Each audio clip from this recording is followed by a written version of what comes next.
Cónclave, la elección del Papa y la voluntad de Dios. Spinoza desafía la intervención. ¿Alguna vez te has preguntado cómo se elige realmente al hombre más poderoso de la Iglesia Católica? ¿Es verdaderamente la mano de Dios la que guía las plumas de los cardenales cuando escriben el nombre del próximo Papa? ¿O estamos ante uno de los más sofisticados juegos de poder que ha sobrevivido al paso de los siglos? En el corazón de Roma, tras puertas selladas y alejados del mundo exterior, un grupo de hombres vestidos de púrpura participa en un ritual que ha perdurado por casi un milenio. Un ritual donde lo divino y lo político danzan en una coreografía tan antigua como controversial. ¿Y si pudiéramos contemplar este sacro ritual a través de los ojos del filósofo más revolucionario del siglo XVII? ¿Qué diría Baruch Spinoza, el pensador que se atrevió a redefinir a Dios hasta el punto de ser expulsado de su propia comunidad religiosa? ¿Cómo interpretaría este hombre, que negó la existencia de un Dios personal, con voluntad e intenciones humanas, el concepto de intervención divina en la elección papal? Te invito a un viaje filosófico e histórico donde la tradición milenaria del conclave se encuentra con el pensamiento radical de quien fue llamado el príncipe de los ateos. Un recorrido que nos obligará a cuestionar nuestras nociones más arraigadas sobre la providencia, el poder y la legitimidad religiosa. El ritual del conclave, tradición y misterio. La palabra conclave proviene del latín cum clave, literalmente con llave. ¿Pero sabes por qué la elección papal está relacionada con cerraduras y llaves? La historia nos lleva a uno de los momentos más extraordinarios en la historia del papado, un episodio que cambiaría para siempre la forma de elegir al sucesor de San Pedro. Corre el año 1268 y el Papa Clemente IV acaba de fallecer en Viterbo, una pequeña ciudad al norte de Roma. Los cardenales se reúnen para elegir a su sucesor, pero algo inesperado sucede. No logran ponerse de acuerdo. Las facciones francesas e italianas se bloquean mutuamente, creando el impasse más largo en la historia de la Iglesia. Un mes pasa, luego otro, después un año entero, y los cardenales siguen sin decidirse. ¿Te imaginas la frustración de los habitantes de Viterbo? La presencia prolongada de la curia pontificia estaba agotando los recursos de la ciudad. Tras casi 2 años de deliberaciones infructuosas, los ciudadanos tomaron medidas drásticas. Encerraron a los cardenales en el palacio papal, redujeron drásticamente su alimentación a pan y agua e incluso llegaron a quitar el techo del palacio, exponiendo a los prelados a los elementos. El resultado, después de 1,006 días de sede vacante, el conclave más largo de la historia, finalmente eligieron a Gregorio X. Este papa, comprensiblemente traumatizado por su propia elección, estableció en 1274 las primeras reglas formales del conclave moderno, ordenando que los cardenales fueran encerrados en condiciones progresivamente más austeras hasta que eligieran un nuevo pontífice. Pero ¿cómo funciona exactamente este ritual ancestral en la actualidad? El proceso comienza con un juramento solemne. Cada cardenal elector debe poner su mano sobre los evangelios y prometer, bajo pena de excomunión latae sententiae, automática, mantener secreto absoluto sobre todo lo que ocurra durante el conclave. Este voto de silencio es tan estricto que ha resistido incluso a la era digital y de las filtraciones masivas. Los cardenales son entonces efectivamente aislados del mundo exterior. En los conclaves modernos residen en la Casa Santa Marta dentro del Vaticano, pero durante las votaciones están completamente incomunicados. Equipos especializados barren la Capilla Sixtina y las áreas adyacentes en busca de dispositivos de escucha o comunicación. Los teléfonos móviles están prohibidos, las ventanas selladas y se instalan inhibidores de señal para prevenir cualquier comunicación electrónica. ¿Te has preguntado por qué los cardenales visten de rojo? Sus sotanas escarlata simbolizan su disposición a derramar sangre por la fe. como Cristo. Durante las votaciones, estos príncipes de la Iglesia avanzan uno por uno hacia el altar bajo la imponente visión del juicio final de Miguel Ángel, sosteniendo en alto su papeleta para que todos vean que votan una sola vez antes de depositarla en un cáliz dorado. La simbología del ritual es fascinante en cada detalle. Después de cada votación fallida, las papeletas se queman con paja húmeda para producir la famosa fumata nera, humo negro, que anuncia al mundo que aún no hay papa. Cuando finalmente se alcanza la mayoría necesaria de 2/3, las papeletas se queman con productos químicos que producen la celebrada fumata bianca, humo blanco. ¿Has considerado alguna vez la transformación casi mística que ocurre cuando un cardenal es elegido papa? En un instante pasa de ser un igual entre pares a convertirse en el vicario de Cristo en la tierra. El cardenal protodiácono le pregunta: ¿Acceptas ne electionem de te canonice factam in summum pontificem? ¿Aceptas tu elección canónica como sumo pontífice? Con su acepto, el elegido completa la metamorfosis, eligiendo inmediatamente un nuevo nombre pontificio que simboliza su renacimiento en este nuevo rol. En el corazón de todo este elaborado ceremonial yace una creencia fundamental, que el Espíritu Santo guía la mano de los cardenales. Antes de entrar en conclave, los purpurados celebran la misa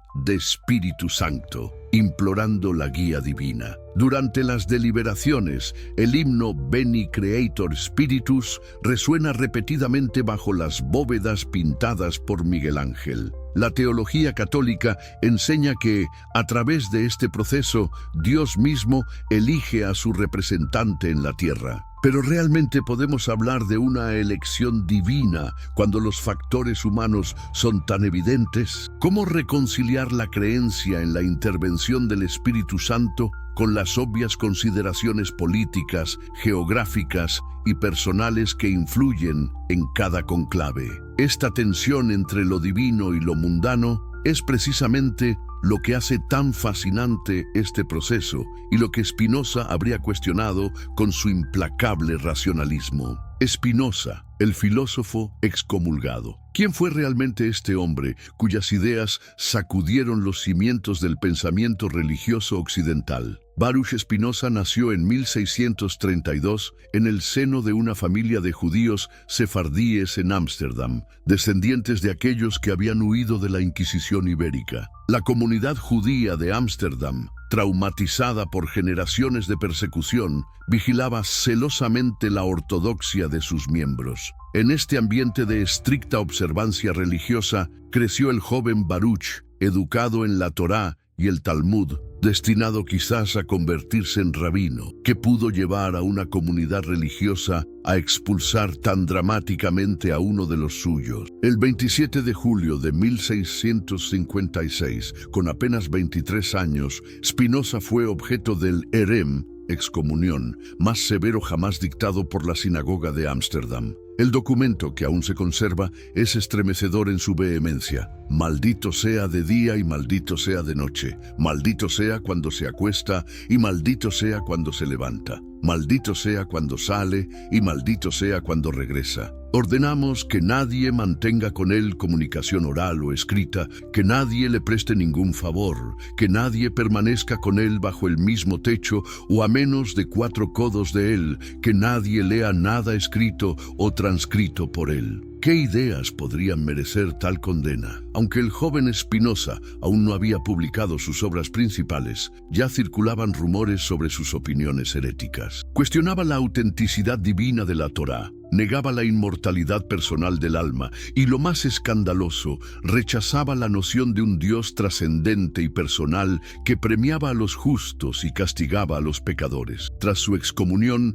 Spinoza latinizó su nombre a Benedictus, aprendió el oficio de pulidor de lentes y se dedicó a desarrollar su revolucionario sistema filosófico. Viviendo frugalmente en habitaciones alquiladas, rechazó ofertas de mecenazgo y posiciones académicas para preservar su independencia intelectual. «No deseo», escribió, «que la naturaleza me obedezca. Deseo que mi intelecto obedezca a la naturaleza». ¿En qué consistía esta visión de Dios que resultaba tan escandalosa para sus contemporáneos? Para Spinoza, Dios no era un ser supremo separado del mundo, con voluntad, intenciones y emociones humanas, sino que era idéntico a la totalidad de la naturaleza y sus leyes. Su famosa fórmula Deus sive natura, Dios, o lo que es lo mismo, la naturaleza, condensaba esta revolucionaria equivalencia. En su obra maestra,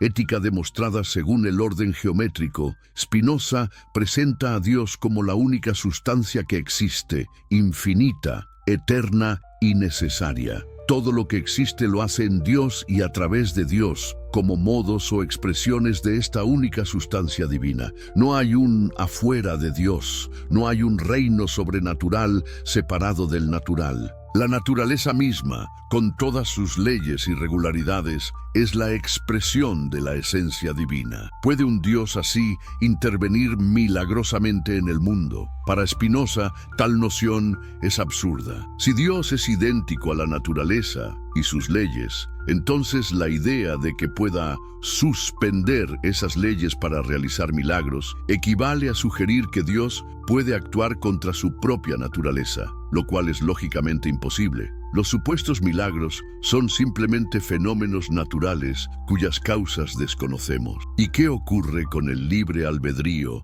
tanto divino como humano? Aquí Spinoza es igualmente radical. En un universo gobernado por la necesidad causal, donde cada evento está determinado por causas previas, la libertad absoluta de elección es ilusoria. Dios no elige crear el mundo de una forma u otra basado en una voluntad arbitraria. El mundo fluye necesariamente de la naturaleza divina, como los teoremas matemáticos fluyen necesariamente de los axiomas. Los humanos tampoco somos libres en el sentido tradicional. Nuestra sensación de libre albedrío se deriva simplemente de nuestra ignorancia de las causas que determinan nuestras acciones. ¿Cómo veía entonces Spinoza a las religiones organizadas, con sus rituales, jerarquías y afirmaciones de conocimiento privilegiado de la voluntad divina, con profunda suspicacia? Para él, las instituciones religiosas habían sustituido el verdadero conocimiento de Dios, la comprensión racional de la naturaleza, por supersticiones, mitos antropomórficos y rituales diseñados para manipular las emociones humanas, especialmente el miedo. En su Tratado Teológico Político, Spinoza argumenta que las religiones institucionalizadas fomentan una forma de servidumbre basada en el temor, donde los fieles obedecen no por comprensión de la verdad, sino por miedo al castigo divino o esperanza de recompensa ultraterrena. Los líderes religiosos, según Spinoza, explotan estas emociones para mantener su poder y privilegios. ¿Qué tiene que ver todo esto con el conclave papal? La crítica espinosista socava precisamente la premisa fundamental sobre la que descansa la legitimidad de la elección papal, la idea de que Dios, como agente personal con voluntad e intenciones específicas, elige activamente a un individuo para representarlo en la tierra. Esta concepción antropomórfica de la divinidad, que Spinoza rechazaba categóricamente, es esencial para la teología católica del papado. La contradicción fundamental, intervención divina, vis esse política humana. ¿Has notado alguna vez la curiosa dualidad presente en la manera en que se presenta el conclave? Por un lado, se describe como un proceso guiado por el Espíritu Santo. Por otro, funciona con mecanismos políticos sorprendentemente humanos. Esta tensión entre lo divino y lo mundano no es un detalle menor, sino una contradicción fundamental en el corazón mismo del proceso. ¿Cómo se explica que el Espíritu Santo necesite a veces decenas de votaciones para hacer conocer su voluntad? En 1740-1741, el conclave que eligió a Benedicto XIV requirió 6 meses y 255 votaciones. ¿Estaba el Espíritu Santo realmente indeciso? ¿O debemos buscar explicaciones más terrenales para estos prolongados procesos? La realidad que cualquier observador atento del Vaticano conoce es que el conclave opera como un sofisticado sistema político con sus propias dinámicas de poder, alianzas y negociaciones. Los cardenales no llegan al conclave como tablas rasas esperando inspiración divina. Llegan con preferencias formadas, lealtades establecidas y a menudo como partes de facciones claramente definidas. Históricamente, estas facciones han tomado diversas formas.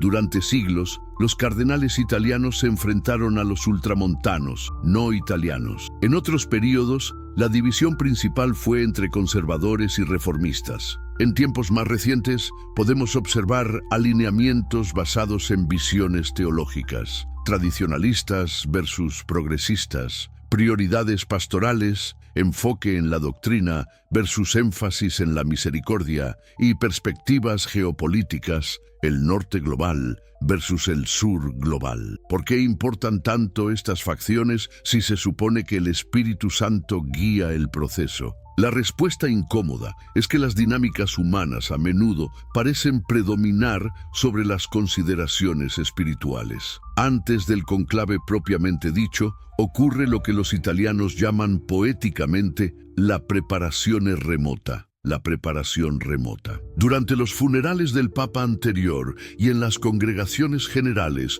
previas al conclave, los cardenales se estudian mutuamente, forman alianzas y comienzan a identificar a los papabili, aquellos considerados dignos del papado. ¿Qué hace que un cardenal sea considerado papabile? Aunque oficialmente está prohibido hacer campaña para el papado, el antiguo dicho advierte: quien entra al conclave como papa, sale como cardenal. Existe un sutil posicionamiento estratégico. Un candidato viable debe proyectar ortodoxia doctrinal, habilidades administrativas, capacidad lingüística, preferiblemente italiano e inglés como mínimo, buena salud, edad apropiada, generalmente entre 60 y 75 años, y un cierto je ne sais quoi carismático. La nacionalidad también juega un papel crucial, aunque no explícito. Durante casi 500 años, 1523-1978, solo se eligieron papas italianos, una tradición rota por Juan Pablo II. Era el Espíritu Santo particularmente aficionado a los italianos durante medio milenio.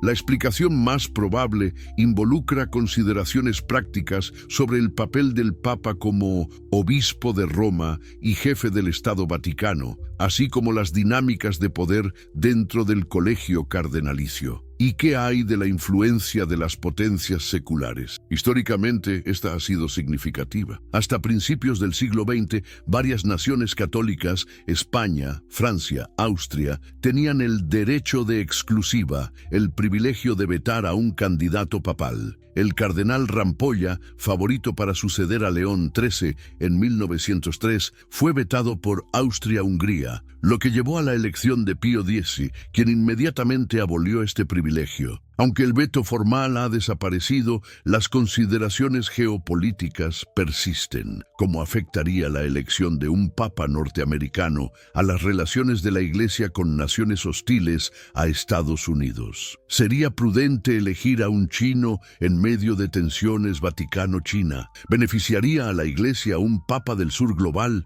cuando busca expandirse en África y Asia mientras declina en Europa? Estas consideraciones tan humanas, tan políticas, plantean una pregunta teológica fundamental. Si realmente creemos que el Espíritu Santo guía la elección papal, ¿por qué son necesarios todos estos cálculos y estrategias humanas? Si Dios ya ha decidido quién debe ser papa, ¿por qué los cardenales necesitan reunirse en facciones, negociar compromisos y a veces recurrir a candidatos de consenso cuando sus favoritos no logran la mayoría requerida? La contradicción es aún más aguda cuando consideramos la teología católica de la omnisciencia divina. Si Dios conoce el futuro y ha predeterminado el resultado, las múltiples rondas de votación parecerían una charada innecesaria. Si, por otro lado, Dios respeta genuinamente el libre albedrío de los cardenales, ¿en qué sentido significativo está eligiendo al Papa? Esta tensión entre la dirección divina y la acción humana en el conclave habría fascinado a Spinoza. Para él, representa perfectamente la confusión fundamental que surge cuando atribuimos a Dios características humanas como la voluntad, la intención y la capacidad de elección. ¿No sería más coherente, sugeriría Spinoza, ver el conclave como lo que aparentemente es? Un proceso humano, gobernado por causas naturales, psicológicas, sociológicas, políticas, que ocurre dentro del orden necesario de la naturaleza, Deus sive natura, la crítica espinosista al conclave, desafiando la intervención divina. ¿Qué pensaría realmente Baruch Spinoza si pudiera presenciar el ritual del conclave? ¿Cómo interpretaría este filósofo excomulgado, este pensador radical que redefinió a Dios hasta el punto de ser llamado ateo, la noción de intervención divina en la elección papal? Para comprender la crítica espinosista al conclave, debemos primero adentrarnos en su revolucionaria concepción de Dios. ¿No resulta fascinante que el pensador que más profundamente desafió la imagen antropomórfica de la divinidad haya sido también uno de los más profundamente inmersos en lo divino? Para Spinoza, Dios no es un ser supremo entronado en los cielos, con emociones, deseos y voluntad similares a las humanas, sino la totalidad de la naturaleza misma con sus leyes inmutables. Su famosa fórmula Deus sive natura, Dios, o lo que es lo mismo, la naturaleza, sintetiza esta visión que tanto escandalizó a sus contemporáneos. ¿Qué significa esto para la idea de que Dios elige al Papa? Desde la perspectiva espinosista, atribuir a Dios características humanas como la capacidad de seleccionar, preferir o elegir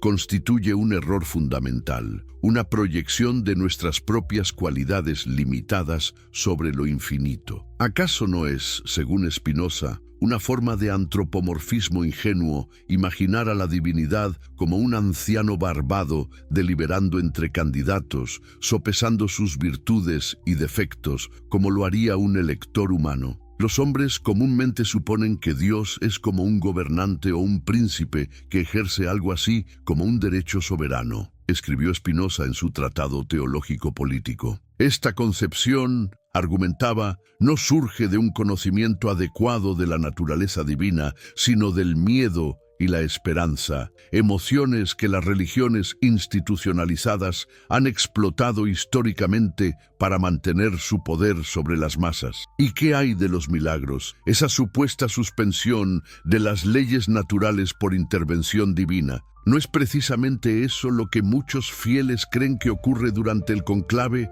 cuando el Espíritu Santo desciende para guiar a los cardenales? Para Spinoza, tal noción no solo es errónea, sino lógicamente imposible. Si Dios es idéntico a la naturaleza y sus leyes, entonces la idea de que pueda suspender esas leyes para intervenir milagrosamente equivale a sugerir que Dios puede actuar contra su propia esencia, lo cual es absurdo. En la ética, Spinoza es contundente. En la naturaleza, nada sucede que pueda atribuirse a un defecto suyo, pues la naturaleza es siempre la misma y es siempre la misma en todas partes su virtud y potencia de obrar. Los supuestos milagros, según él, son simplemente fenómenos naturales cuyas causas desconocemos. ¿No sería entonces el conclave un proceso completamente natural, gobernado por causas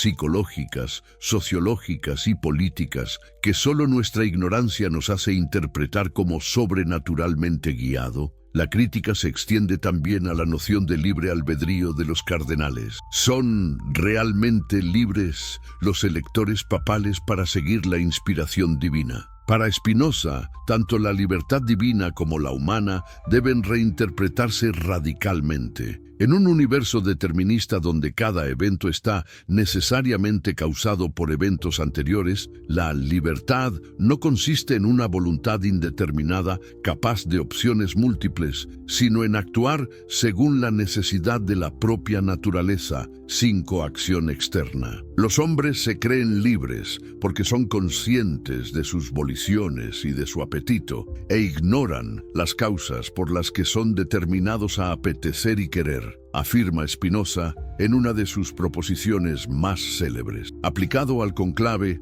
esto sugiere que los cardenales, al igual que todos los seres humanos, están necesariamente determinados por una compleja red de causas previas. Su formación teológica, sus lealtades institucionales, sus temperamentos personales, las presiones políticas, incluso sus estados fisiológicos durante la votación. ¿No resulta iluminadora esta perspectiva cuando observamos la historia de los conclaves? Las prolongadas votaciones, las negociaciones entre facciones, la emergencia de candidatos de compromiso cuando dos bandos se bloquean mutuamente. Todos estos fenómenos tan humanos, tan comprensibles desde la psicología y la política, requieren realmente la invocación de una guía sobrenatural para ser explicados. Para Spinoza, la invocación del Espíritu Santo en el conclave cumpliría una función sociopolítica perfectamente comprensible desde su crítica al poder teológico-político. Al atribuir el resultado a la voluntad divina, se confiere al elegido una autoridad que trasciende lo humano y, por tanto, se coloca más allá del cuestionamiento racional. No es significativo que, una vez proclamado un nuevo papa, incluso los cardenales que se opusieron a su elección deben arrodillarse ante él y prometerle obediencia. El gran secreto del régimen monárquico y su interés principal consisten en mantener engañados a los hombres y en disfrazar, bajo el especioso nombre de religión, el miedo con el que se los quiere controlar, escribía Spinoza refiriéndose a los monarcas de su tiempo. No se aplicaría esta crítica, incluso con mayor fuerza, a una monarquía que se presenta explícitamente como establecida por Dios mismo. Recordemos el érem, excomunión, lanzado contra Spinoza. Maldito sea de día y maldito sea de noche. Maldito sea cuando se acuesta y maldito sea cuando se levanta. La violencia de esta reacción revela cuán amenazadoras resultaban sus ideas para las estructuras de poder religioso. Su crítica al antropomorfismo divino y a la instrumentalización política de lo sagrado atacaba precisamente los fundamentos sobre los que descansa la legitimidad del papado, la creencia en un Dios personal que elige específicamente a un hombre como su vicario en la tierra. La elección papal en la orden necesaria de la naturaleza. Y si contempláramos el conclave no como un evento sobrenatural, sino como un fenómeno completamente natural, tan determinado por causas y efectos como la órbita de los planetas o el crecimiento de una planta. Esta perspectiva, radicalmente espinosista, nos invita a reinterpretar cada aspecto de la elección papal dentro del orden necesario de la naturaleza. ¿Has considerado alguna vez cuán predecibles son, en realidad, los resultados de muchos conclaves? Antes incluso de que los cardenales entren en la Capilla Sixtina, los vaticanistas, periodistas especializados en el Vaticano, suelen identificar a un pequeño grupo de papabili con posibilidades reales. ¿No sugiere esto que, con información suficiente sobre las causas, las tendencias teológicas del colegio cardenalicio, las dinámicas de poder dentro de la curia, el contexto geopolítico de la Iglesia, el resultado podría ser tan predecible como cualquier otro fenómeno natural? Tomemos el caso del conclave de 2005 que eligió a Joseph Ratzinger como Benedicto XVI. Como prefecto de la Congregación para la Doctrina de la Fe durante décadas, brazo derecho de Juan Pablo II y líder intelectual del ala conservadora, Ratzinger llegó al conclave como el claro frontrunner. Su elección en apenas 4 votaciones sorprendió a pocos observadores informados. ¿Requiere esta previsibilidad una explicación sobrenatural o se explica mejor por la comprensión de las causas naturales en juego? Por el contrario, conclaves como el de 1978, que eligió a Karol Wojtyła, Juan Pablo II, o el de 2013, que eligió a Jorge Bergoglio, Francisco, produjeron resultados menos esperados. Pero no ocurre lo mismo con fenómenos naturales complejos como el clima o los terremotos. La impredecibilidad no implica ausencia de causas determinantes, sino simplemente sistemas con demasiadas variables para nuestro conocimiento limitado. Spinoza nos invitaría a examinar el determinismo social y psicológico que opera en cada conclave. No están los cardenales condicionados por su formación en seminarios, sus años de servicio en estructuras jerárquicas, su exposición a ciertas corrientes teológicas, sus experiencias pastorales en contextos específicos. Estas influencias formativas, sumadas a las presiones inmediatas del momento histórico, no constituyen un entramado causal suficiente para explicar sus decisiones de voto. La historia del papado mismo podría verse, en términos espinosistas, como un desarrollo necesario dentro del orden causal de la historia humana. La evolución del obispo de Roma, desde un primero entre iguales hasta un monarca absoluto con infalibilidad proclamada, la centralización progresiva del poder eclesiástico, la elaboración de una teología que justifica esta concentración de autoridad.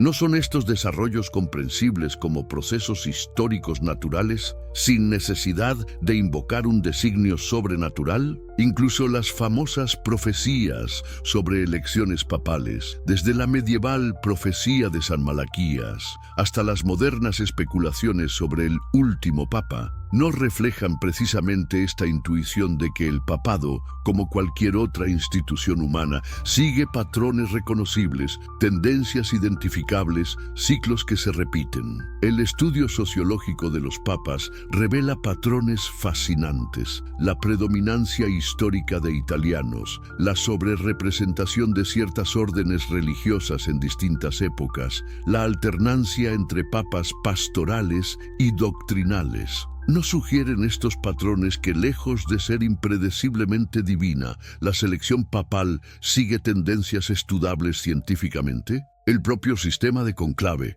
con sus reglas detalladas y sus mecanismos anti-estancamiento, como la reducción gradual de la comida o la eliminación del requisito de 2/3 después de cierto número de votaciones en algunos periodos históricos, no está diseñado precisamente porque sus arquitectos reconocían que los cardenales, como todos los humanos, responden a incentivos y presiones que pueden ser estratégicamente manipulados. La geografía del poder eclesiástico también revela causalidades naturales en acción. Durante siglos, cuando la Iglesia Católica era predominantemente europea, los papas eran exclusivamente europeos. Cuando el catolicismo se globalizó, eventualmente llegó un papa polaco y luego uno argentino. ¿No refleja esto simplemente las cambiantes dinámicas demográficas y geopolíticas de la Iglesia, sin necesidad de postular una repentina preferencia del Espíritu Santo por candidatos no italianos? Los cardenales mismos, en momentos de franqueza, a veces reconocen estas realidades. El cardenal Ratzinger, poco antes de ser elegido Benedicto XVI, comentó humorísticamente: el Espíritu Santo es tradicionalmente el responsable de la elección del Papa, pero no desciende con cámaras de televisión para dictar el nombre del futuro Papa. Probablemente inspira a los votantes para elegir según criterios humanos correctos: sabiduría, experiencia, una vida santa. ¿No es reveladora esta matización de un teólogo tan riguroso como Ratzinger? Sugiere una comprensión sofisticada de cómo lo divino y lo humano podrían interactuar en el conclave, una que está más cerca del naturalismo espinosista de lo que podría parecer a primera vista. Si Dios actúa a través de criterios humanos correctos, más que mediante inspiraciones sobrenaturales directas, ¿no estamos ya en el terreno de causas naturales,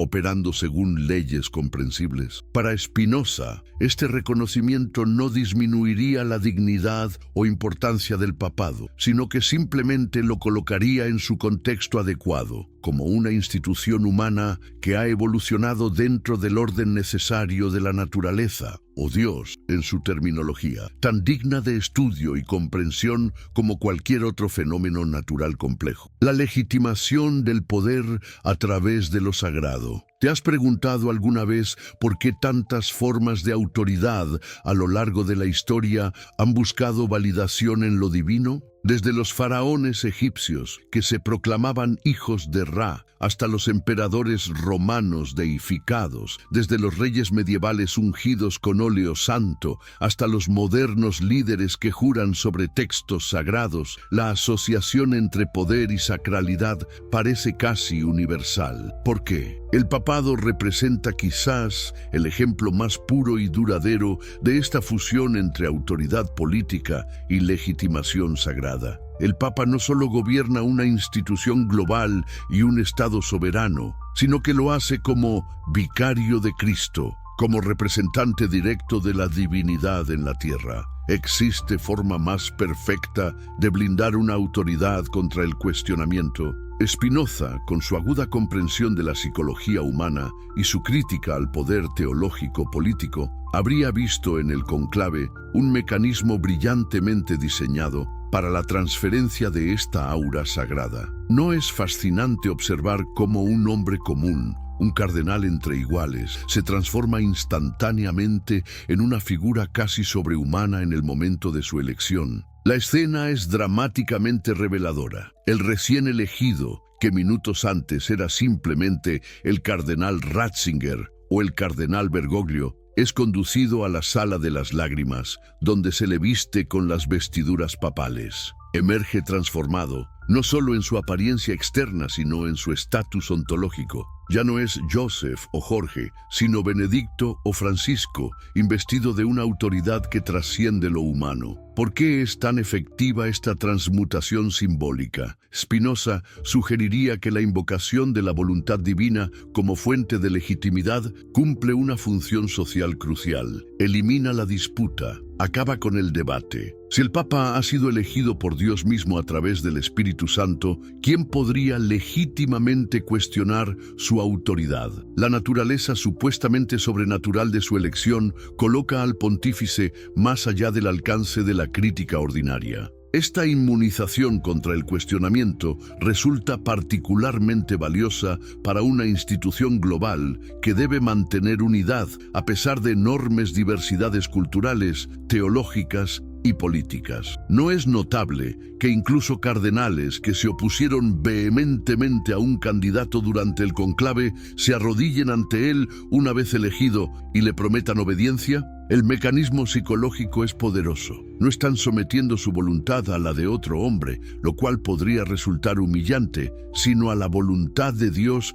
manifestada a través del conclave. La historia del papado está repleta de ejemplos que ilustran esta función legitimadora. Pensemos en el Gran Cisma de Occidente, 1378-1417, cuando llegaron a existir simultáneamente hasta 3 papas rivales, cada uno reclamando ser el auténtico sucesor de Pedro. La crisis no se resolvió mediante argumentos teológicos o jurídicos, sino a través de un nuevo conclave en el Concilio de Constanza que eligió a Martín V. Lo significativo es que, una vez realizada esta elección, con las formalidades adecuadas e invocando al Espíritu Santo, la legitimidad del elegido fue ampliamente aceptada, poniendo fin a décadas de división. ¿No resulta revelador que incluso en épocas de corrupción notoria, cuando el papado era abiertamente comprado y vendido entre familias aristocráticas italianas como los Medici o los Borgia, el ritual del conclave se mantuviera escrupulosamente con sus invocaciones al Espíritu Santo? La función legitimadora del ritual permanecía intacta incluso cuando su supuesto contenido espiritual había sido vaciado por la política más cruda. Spinoza, en su Tratado Teológico Político, analiza precisamente estos mecanismos de legitimación sagrada del poder. Para él, la fusión de religión y política crea una forma particularmente eficaz y peligrosa de autoridad, precisamente porque desalienta el cuestionamiento racional. Cuando la autoridad política pretende ocuparse de lo que pertenece al juicio interior, transgrede sus límites y actúa tiránicamente, escribió. ¿Y qué institución encarna más perfectamente esta fusión que el papado, donde la autoridad religiosa y política se unen en una sola persona? El elaborado ritual del conclave, con su secretismo, su simbolismo y su teatro sagrado, funciona como un mecanismo de transferencia de esta aura divina. Los cardenales entran como individuos y emergen como cuerpo místico. El elegido entra como hombre y emerge como vicario de Cristo. Este proceso casi alquímico de transmutación simbólica fascinaría a Spinoza precisamente porque ilustra su tesis sobre cómo las instituciones religiosas utilizan lo sobrenatural para legitimar estructuras de poder mundanas. No es significativo que el momento culminante del conclave, la pregunta «¿Acceptas ne electionem de te canonice factam in summum pontificem?» ¿Aceptas tu elección canónica como sumo pontífice? Seguida del cambio de nombre, represente una ruptura radical con la identidad anterior del elegido. Este renacimiento simbólico marca la transición de lo humano a lo semidivino, creando una nueva persona que trasciende las limitaciones del hombre que antes era. La crítica espinosista no implica necesariamente una condena moral de estos mecanismos. Spinoza reconocía la utilidad social de ciertas ficciones religiosas para mantener la cohesión social y la obediencia a la ley entre quienes no son capaces de guiarse por la razón. Sin embargo, insistiría en que el conocimiento verdadero requiere reconocer estos dispositivos por lo que son, construcciones humanas con funciones sociales específicas, no manifestaciones sobrenaturales. En última instancia, la perspectiva espinosista sobre el conclave nos invita a una comprensión más profunda y matizada de cómo el poder y lo sagrado se entrelazan, cómo la autoridad se legitima a través de rituales que invocan lo divino, y cómo instituciones humanas pueden presentarse como portadoras de mandatos sobrenaturales. Esta comprensión no disminuye necesariamente la importancia o incluso la belleza del conclave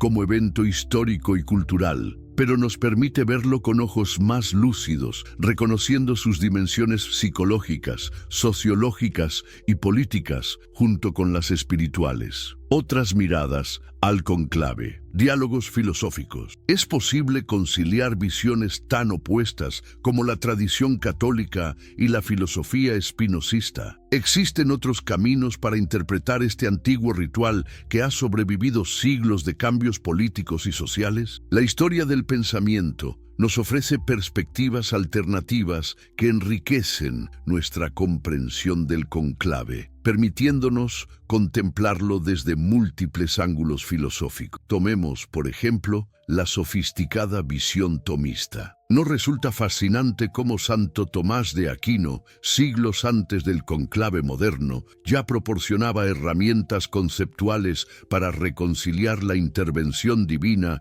con el libre albedrío humano? En su metafísica, Dios actúa como causa primera, pero opera a través de causas secundarias, respetando la naturaleza de los agentes creados. ¿No sería posible entonces que Dios inspirara sutilmente a los cardenales, inclinando sus corazones hacia un candidato específico, sin por ello anular su libertad? La causalidad divina, en esta perspectiva, no compite con la causalidad humana, sino que la sustenta y perfecciona. Cuando un cardenal marca un nombre en su papeleta, lo hace libremente, pero esa misma libertad podría estar siendo misteriosamente guiada por la providencia. ¿No es esta una forma más sofisticada de entender la inspiración del Espíritu Santo que la simple noción de una intervención milagrosa que suspende las leyes naturales? ¿Y qué hay de la fenomenología religiosa? Pensadores como Rudolf Otto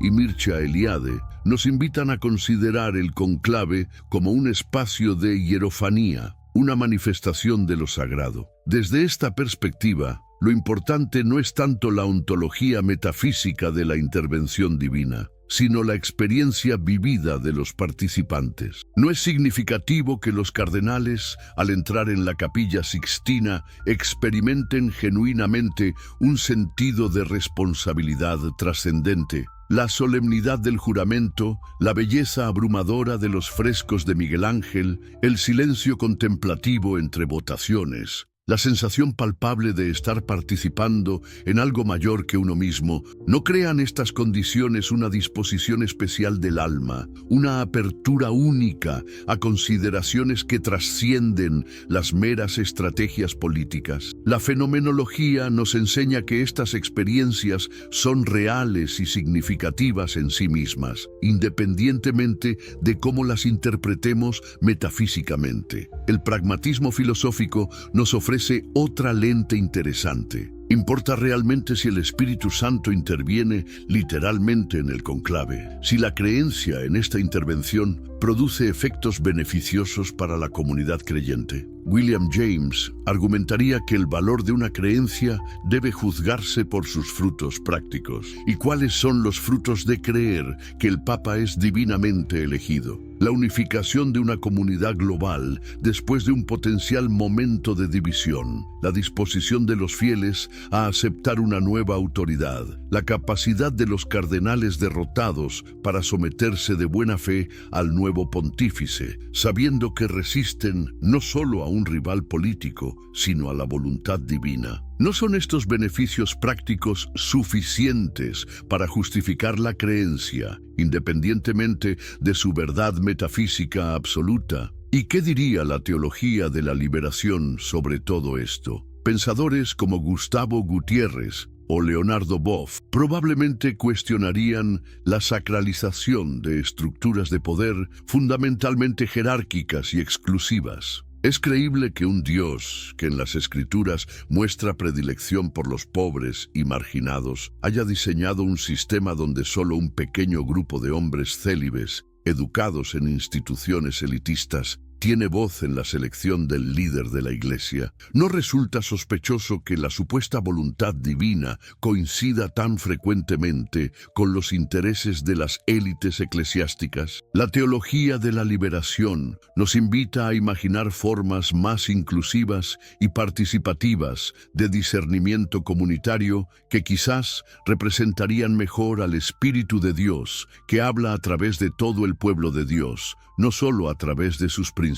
Estas diferentes perspectivas filosóficas y teológicas no resolverán definitivamente la tensión entre la visión spinozista y la doctrina católica tradicional sobre el conclave, pero enriquecen nuestra comprensión, ofreciéndonos matices y posibilidades interpretativas que van más allá de una simple dicotomía entre fe ciega y escepticismo radical. El conclave en nuestros días, entre la tradición milenaria y el mundo moderno. ¿Cómo ha evolucionado este ancestral ritual en nuestra época de información instantánea, escrutinio mediático global y expectativas democráticas? ¿Puede una institución con raíces medievales mantener su relevancia y legitimidad en el siglo XXI? La historia reciente del conclave revela una fascinante dinámica entre preservación y adaptación. ¿Sabías que las reglas actuales del conclave han sido modificadas significativamente en las últimas décadas? Juan Pablo II, mediante la Constitución Apostólica Universi Dominici Gregis de 1996, introdujo cambios sustanciales, incluyendo la polémica provisión que permitiría, después de 30 votaciones infructuosas, pasar de la mayoría requerida de 2/3 a una mayoría absoluta simple. ¿No te parece revelador que Benedicto XVI, en 2007, revocara precisamente esta disposición? ¿Qué temores podría haber albergado el Papa alemán sobre la posibilidad de un pontífice elegido con menor consenso? La tensión entre globalización y eurocentrismo constituye uno de los dramas silenciosos del conclave contemporáneo. ¿Te has preguntado por qué, a pesar de que la mayoría de los católicos vive hoy en América Latina, África y Asia, el papado ha permanecido predominantemente europeo a lo largo de toda su historia? El colegio cardenalicio actual es ciertamente el más internacional que jamás haya existido, con purpurados provenientes de todos los continentes. Sin embargo, los italianos siguen manteniendo una representación desproporcionada. ¿Es esto simple inercia histórica o refleja consideraciones prácticas sobre el papel dual del Papa como obispo de Roma Roma y líder global. O quizás hay dinámicas más sutiles de poder cultural y económico en juego. La elección del argentino Jorge Bergoglio en 2013 pareció señalar un giro histórico, pero ¿representó realmente una ruptura decisiva con el eurocentrismo tradicional o fue simplemente una excepción que confirma la regla? ¿Has considerado alguna vez el impacto de los medios de comunicación modernos en este ritual ancestral? La paradoja es fascinante. Por un lado, el conclave se caracteriza por un aislamiento casi hermético, con inhibidores de señal,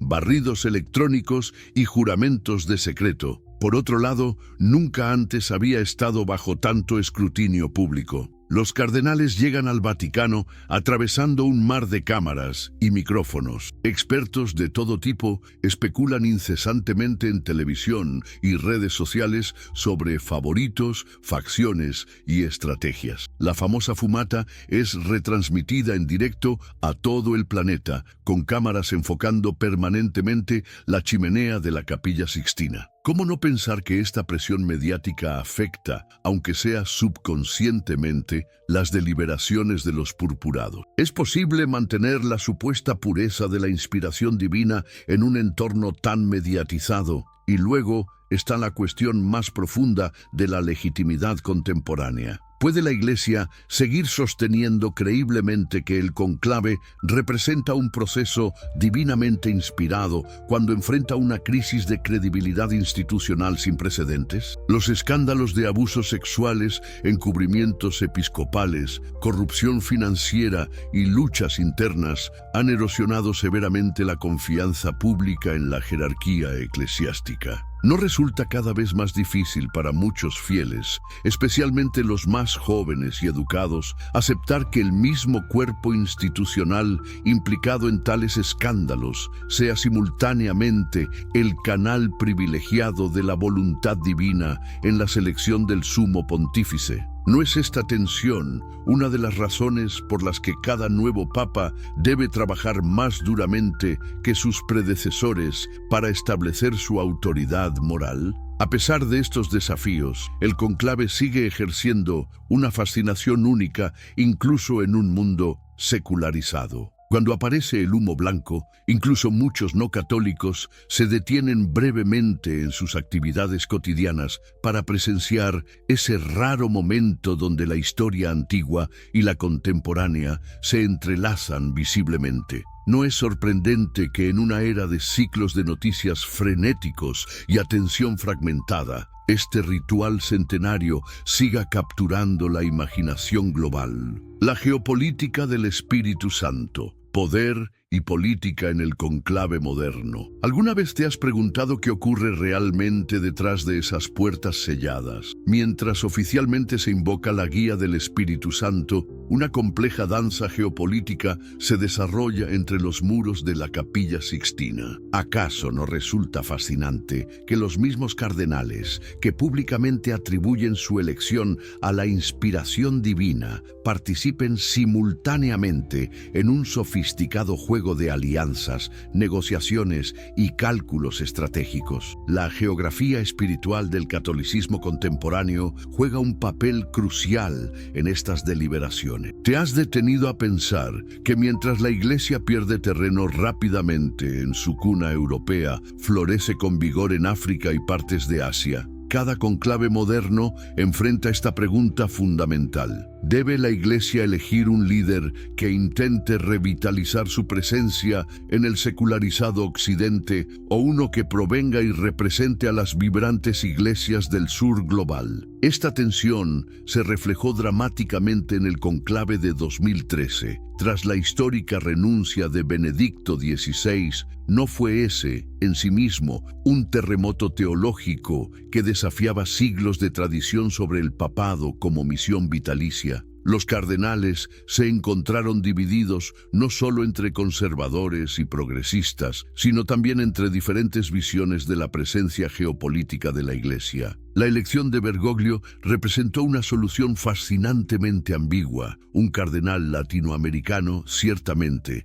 pero de ascendencia italiana, formado en la tradición jesuita europea, y con una teología que desafía las categorías simples de progresista o conservador. ¿No fue esta elección una respuesta perfectamente calibrada a las múltiples tensiones que atravesaban el colegio cardenalicio? El factor lingüístico, rara vez discutido públicamente, ejerce una influencia determinante en el conclave. ¿Has considerado que los cardenales deben elegir a alguien capaz de comunicarse efectivamente con una iglesia global? El italiano sigue siendo la lengua de trabajo del Vaticano, pero el inglés es cada vez más la lengua franca del catolicismo mundial. El español representa al bloque más grande de fieles. ¿Y qué hay del latín, supuestamente el idioma oficial de la Iglesia, pero que pocos clérigos dominan realmente hoy? Las habilidades lingüísticas de un candidato pueden ser tan decisivas como su teología.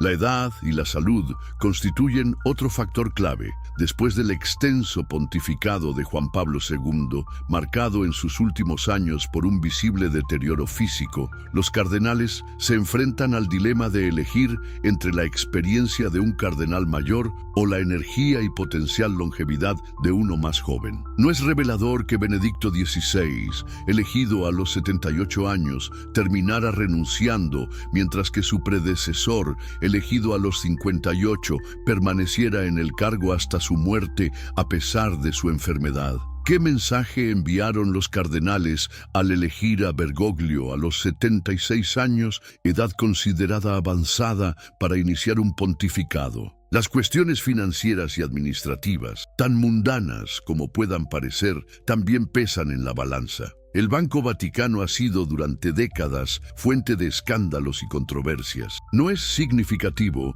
que en el conclave de 2013, tras años de filtraciones, los famosos Batileaks sobre corrupción financiera, los cardenales buscaran específicamente un candidato con reputación de austeridad personal y determinación reformista. Las consideraciones espirituales no existen en el vacío, se entrelazan inevitablemente con necesidades prácticas de gobernanza institucional. El factor mediático introduce otra dimensión crucial. ¿Cuánto pesa en las deliberaciones cardenalicias la capacidad de un candidato para comunicarse efectivamente en la era digital? Juan Pablo II dominó la televisión. Francisco ha conquistado las redes sociales. En un mundo donde la autoridad moral depende cada vez más de la capacidad de conectar directamente con audiencias globales, ¿no se convierte la aptitud comunicativa en un requisito casi teológico para el papado moderno? ¿Y qué decir de la cuestión de las reformas internas? Cada conclave representa una encrucijada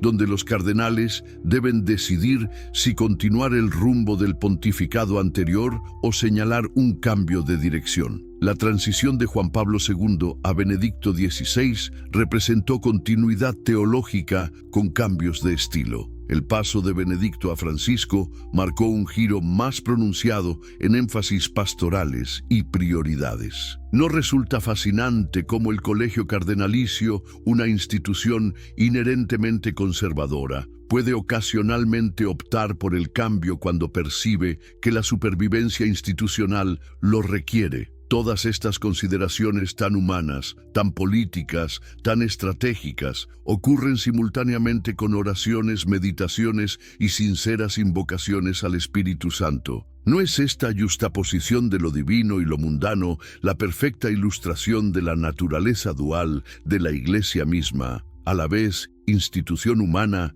e instrumento divino? El conclave, en este sentido, no solo elige al líder de la Iglesia, sino que encarna simbólicamente su propia esencia teológica. Conclusión: el misterio persistente entre la crítica racional y la fascinación trascendente. Al final de nuestro recorrido por este fascinante territorio, donde se encuentran la tradición milenaria del conclave y la crítica filosófica espinosista, ¿qué conclusiones podemos extraer? ¿Es posible reconciliar la perspectiva racionalista que ve en el conclave un fenómeno puramente natural, determinado por causas políticas y sociales identificables, con la visión religiosa que lo contempla como un momento de intervención divina en la historia humana? Quizás el mayor legado de Spinoza no sea tanto su rechazo categórico de la interpretación sobrenatural, sino su invitación a una comprensión más profunda y sofisticada de lo divino.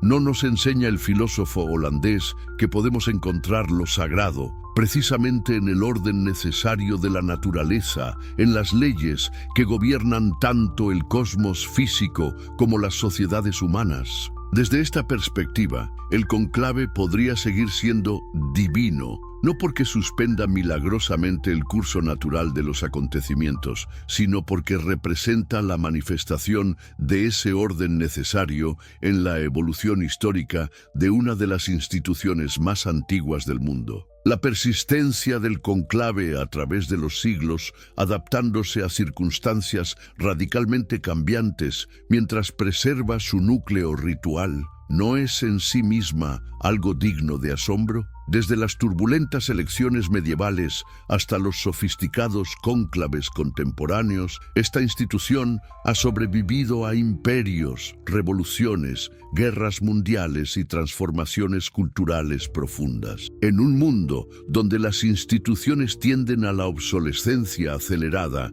no hay algo misterioso, casi trascendente, en esta capacidad de perdurar. El poder simbólico del conclave trasciende incluso las creencias específicas sobre su naturaleza teológica. Cuando el humo blanco se eleva sobre la Capilla Sixtina, millones de personas de todas las confesiones y ninguna experimentan un momento de suspensión, de anticipación compartida. En una era de fragmentación cultural y tribal, no es significativo que este antiguo ritual todavía pueda crear un momento de atención global unificada. La crítica espinosista nos recuerda saludablemente los peligros de la superstición y la manipulación teológico-política. Nos advierte contra la tentación de abdicar de nuestra responsabilidad de pensamiento crítico en nombre de una supuesta voluntad divina. Pero, simultáneamente, la persistente fascinación que el conclave ejerce,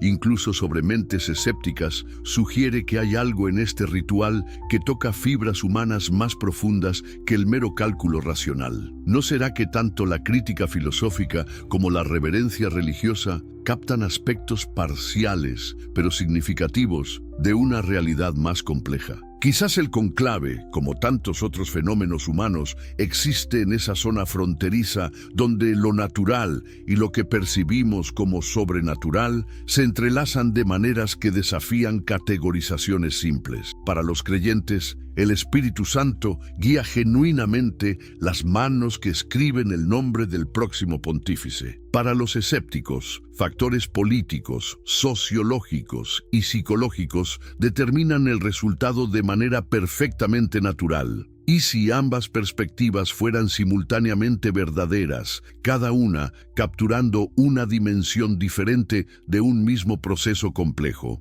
Spinoza nos enseña a buscar la comprensión racional por encima de la superstición, pero también nos muestra que esa comprensión puede conducir a una forma diferente de reverencia, no por lo sobrenatural, sino por el orden perfecto y necesario de la naturaleza que él identificaba con Dios mismo. En este sentido, quizás el estudio crítico del conclave no necesariamente disminuye su misterio, sino que lo transforma, invitándonos a maravillarnos ante la complejidad de las instituciones humanas y su capacidad para entrelazar lo político con lo simbólico, lo estratégico con lo espiritual. Al contemplar la fumata blanca elevándose sobre Roma, cada uno de nosotros, creyentes o escépticos, participa en un momento donde la historia humana se dobla sobre sí misma, conectando nuestro presente tecnológico con rituales que se remontan a la oscuridad medieval. Y en ese peculiar pliegue del tiempo,